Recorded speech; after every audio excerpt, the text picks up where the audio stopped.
Barada Richard Eliezer menjadi saksi dalam sidang lanjutan atas terdakwa Ferdy Sambo dan Putri Chandrawati. Kehadiran Eliezer hari ini adalah kali pertama ia bertemu muka dengan mantan atasannya Ferdy Sambo. Pertemuan keduanya menjadi hal yang ditunggu-tunggu publik dan pengunjung sidang. Sebab diketahui Eliezer memutuskan untuk tidak mengikuti lagi skenario Ferdy Sambo dan membongkar kejahatan ex-Kadif Provos Polri itu. Jalannya sidang hari ini diwarnai dengan riuh pengunjung dan adu mulut antara jaksa dan penasehat hukum Putri Chandrawati. Dimulai dari pengunjung yang hadiahkan tepuk tangan saat Eliezer memutuskan hadir secara offline menjadi saksi, padahal awalnya ia meminta kepada LPSK untuk memberikan keterangan atas terdakwa Ferdy Sambo secara online.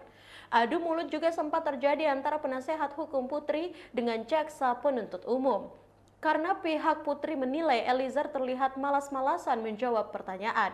Berbeda dengan ketika menjawab pertanyaan dari jaksa penuntut umum. Sedangkan jaksa menilai Barada Eliezer sudah menjelaskan sebelumnya atas pertanyaan tersebut. Hal itu membuat kuasa hukum sedikit terpancing emosi dan adu mulut dengan jaksa termasuk majelis hakim. Hakim juga menganggap pihak Putri berputar-putar memberikan pertanyaan, hingga membuat majelis menengahi. Sementara Eliezer tampak tertawa dan sekali-kali memberikan jawaban agar PH bertanya kepada Ferdy Sambo. Kondisi itu membuat pihak hukum Putri terlihat ngambek dan memilih untuk tidak melanjutkan pertanyaannya, meski masih ada beberapa yang ingin ditanyakan.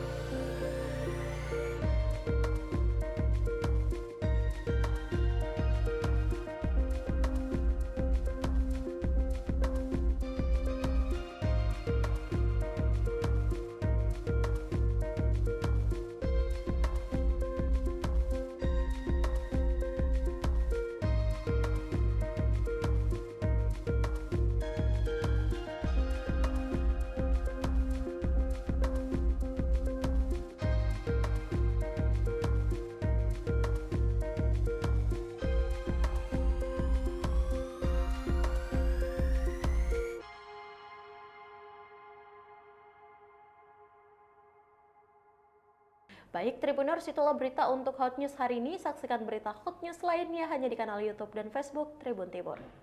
Terima kasih sudah nonton. Jangan lupa like, subscribe, dan share ya.